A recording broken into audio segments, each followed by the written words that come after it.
जय हिंद, जय भारत। साथियों जैसा मैंने कल आपसे कहा था कि आज समय मिलेगा तो जरूर मैं आपसे लाइव मुलाकात करूंगा। अभी क्योंकि मीटिंग से फ्री हो गए थे हम लोग, तो मुझे लगा संवाद करना चाहिए, बात करनी चाहिए। पोस्ट इसलिए नहीं डाल पाया था क्योंकि मालूम नहीं था कि मैं फ्री हो पाऊंगा समय पर या नहीं हो पाऊंगा।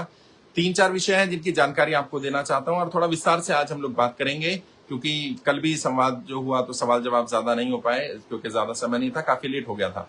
सबसे पहली चीज तो ये है कि 3-4 जो सवाल आए लोगों के, उन पर बात कर लेते हैं।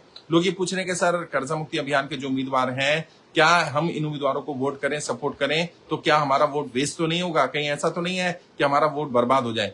साथियों, मैंने पहले भी कहा है, यदि जितने लोग हमारे साथ एक लोकसभा में जुड़े हैं, सभी लोग केवल 100 लोगों को वोट डलवा दें तो आपका ये उम्मीदवार जीत जाएगा। क्योंकि देखिए, जैसे अगर मैं नागपुर का एग्जाम्पल लूं, नागपुर लोकसभा में हमारे जो उम्मीदवार है आनंद शर्मा भारती जी, वहां पर 8,500 परिवार हमारे साथ जुड़े हुए हैं।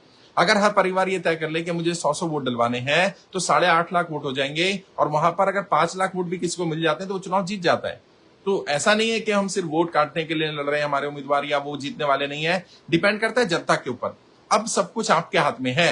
यदि आप चाहते हैं आपकी कर्जा मुक्ति हो, तो वो उम्मीदवार जो आपकी कर्जा मुक्ति की लड़ाई लड़ रहे हैं, उनमें से बहुत सारे लोग ऐसे जिन्हें चुनाव नहीं लड़ना था, उनका कोई पॉलिटिकल बैकग्राउंड नहीं है, उनके परिवार का कोई व्यक्ति कभी राजनीति में नहीं रहा, उन्होंने आपकी आवाज को अपनी आवाज बनाया, उन्होंने आपके मुद्दे को अपना मुद्दा बनाया, उन्होंने तय किया कि वो आपकी लड़ाई लड़ेंगे। अभी आपके हाथ में है कि आप चाहते हैं कि वो आपकी लड़ाई जीते या ना जीते। वो अगर आप उन्हें वोट देंगे और लोगों से वोट डलवाएंगे, वो चुनाव भी जीतेंगे, और ना केवल चुनाव जीतेंगे, वो आपकी कर्जा मुक्ति की लड़ाई सदन में जाकर के भी लड़ेंगे। सोचिए, आज वो लोग ना सांसद है, ना विधायक है, ना मंत्री है, ना किसी पद पर है, तब वो आपकी इतनी लड़ाई लड़ रहे हैं, तब वो बैंकों से लड़ाई लड़ रहे हैं, तब वो रिकवरी वालों से, साहूकारों से लड़ाई लड़ रहे हैं। तो सोचिए, अगर वो सांसद बनेंगे तो।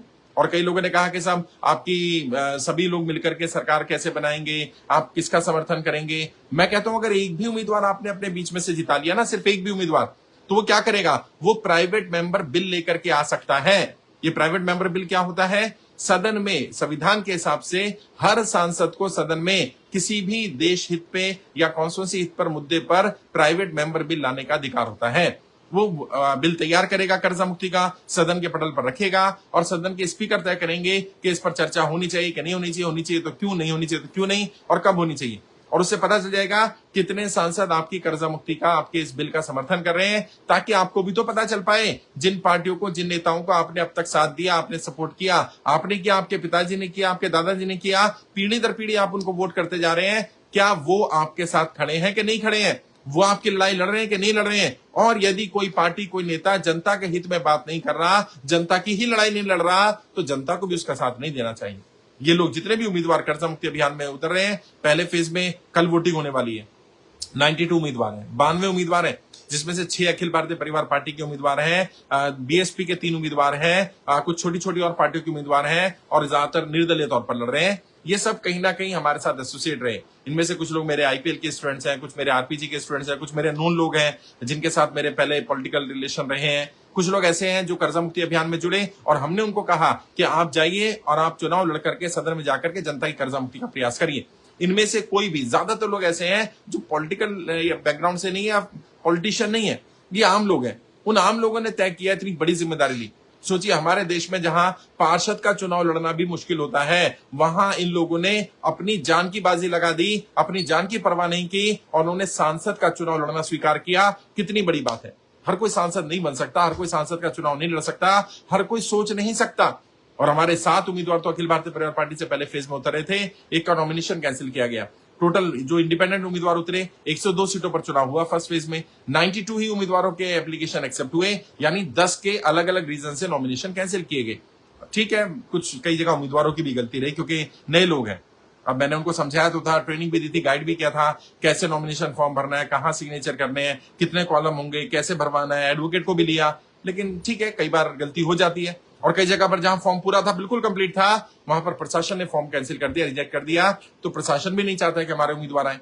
अब सारी उम्मीद किस पर है? सारी उम्मीद जनता पर है। जनता ही तय करे कि क्या जनता के प्रतिनिधि सदन में जाने चाहिए कि नहीं जाने चाहिए।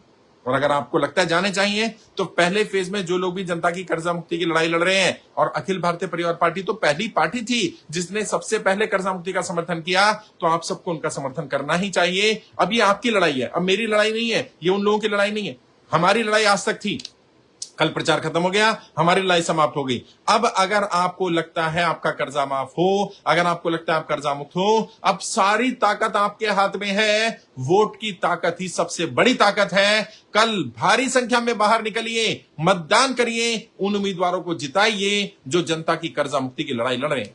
अगर मोटे मोटे तौर पर जो अखिल भारतीय परिवार पार्टी के उम्मीदवार उनकी बात करूं, क्योंकि वो सबसे पहली पार्टी थी, तो पहले उसी की बात करना ठीक रहेगा। सबसे पहले जैसे मैंने नागपुर के बारे में कहा, हमारे उम्मीदवार हैं नागपुर में, उनके चुनाव चिन्ह उनका केतली है, उनसे संपर्क करिए। आनंद शर्मा भारती जी, वो चुनाव लड़ रहे हैं नागपुर लोकसभा से केतली चुनाव चिन्ह पर।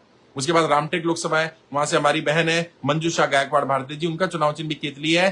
कल जाकर के केतली का बटन दबाइएगा दोनों लोकसभा में जो लोग मुझे सुन रहे हैं।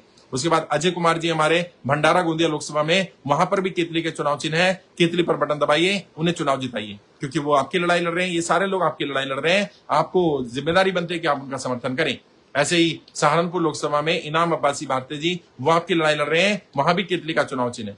ऐसी उत्तराखंड की हमारी लोकसभा से अर्जुन सिंह रावत भारती जी, उनका भी चुनाव चिन्ह केतली है। और अखिलेश कुमार भारती जी, उनका भी चुनाव चिन्ह केतली है। वहां पर बस जाकर के एक ही लोकसभा नैनीताल और एक ही उत्तराखंड की लोकसभा है गढ़वाल लोकसभा, वहां पर उनका समर्थन करिए। और भी बाकी उम्मीदवार अलग अलग चुनाव चिन्हों पर चुनाव लड़ रहे हैं, उनका समर्थन करिए। नगीना से चंद्रशेखर आजाद रावण भारती जी, वो चुनाव लड़ रहे हैं, केतली चुनाव चिन्ह उनका। रामपुर से एडवोकेट है महमूद प्राचा साहब, उनका चुनाव चिन्ह मोहर स्टैंप है, उनका समर्थन करिए। और बाकी पूरी लिस्ट मैंने डाली थी, उन सारे उम्मीदवारों का समर्थन करिए जो चुनाव लड़ रहे हैं। जयपुर से राजेश जी हैं हमारे, समाजवादी बीएसपी से चुनाव लड़ रहे हैं, हाथी चुनाव चिन्ह है, वो भी कर्जा मुक्ति अभियान में जुड़े हुए हैं। और भी कई साथी हैं, अगर कोई साथी जो हमारे साथ जुड़े हुए हैं और चुनाव लड़ रहे हैं कल, अगर वो लाइव मुझे सुन रहे हैं, वो यहाँ कमेंट करके लिखेंगे तो मैं उनकी बात भी रख दूंगा। 92 उम्मीदवार हैं, मैं सबके नाम तो याद नहीं रख सकता, लेकिन जो लोग लगातार हमारे साथ संपर्क में हैं, जिनसे लगातार बातचीत हो रही है, उनकी जानकारी मैं जरूर आपसे साझा कर रहा हूं। तो पहली बात तो यह है कि कल का दिन बहुत क्रूशियल होने वाला है उन सभी 92 लोकसभा पर जहां पर हमारे उम्मीदवार चुनाव लड़ रहे हैं। ज्यादा से ज्यादा संख्या में उन्हें वोट करिए, सपोर्ट करिए, बिना ये सोचे समझे कि कोई ने वोट कर रहा है कि नहीं कर रहा। मैं आपको अंदर की बात बता रहा हूं, लोगों ने दूसरी पार्टियों से पैसा लिया है, दूसरी पार्टियों से सामान ले रहे हैं, बाकी सारी चीजें ले रहे हैं, उनके झंडे उठा रहे हैं, उनकी रैलियों में जा रहे हैं, लेकिन आप देखिएगा जब वोट खुलेगा, सबसे ज्यादा वोट कर्जा मुक्ति के उम्मीदवार को मिलने वाली है। बहुत सारी सीटों पर समीकरण बदलने वाले। आप मत जाइए, जो सर्वे में रिजल्ट आ रहा है, जो लोग बोल रहे हैं, आप अपनी अंतरात्मा की आवाज सुनिए। बूथ पर जाइए और जब वोट डाल रहे हो तब अपनी अंतरात्मा की आवाज को सुनिए। इस बार वोट किसे करना है? इस बार किसी पार्टी, किसी उम्मीदवार को वोट नहीं कर रहे हैं। इस बार आप अपनी जनरेशन के लिए, अपनी आने वाली पीढ़ियों के लिए, अपने लिए वोट कर रहे हैं। ये चुनाव आपका अपना चुनाव है। खुद को वोट करना है, अपने आप को कर्जे से मुक्त करना है, क्योंकि आप चुनाव नहीं लड़ सकते। आपकी लड़ाई जो व्यक्ति लड़ रहा है, आप उनका साथ दीजिए। और ये कर्जा मुक्ति अभियान जनता को कर्जे की दलदल से बाहर निकालने का अभियान है। तब तक ये अभियान जारी रहेगा जब तक एक एक नागरिक पूरी तरह से कर्जा मुक्त नहीं हो जाता। हम ये लड़ाई लड़ रहे हैं। तो पहले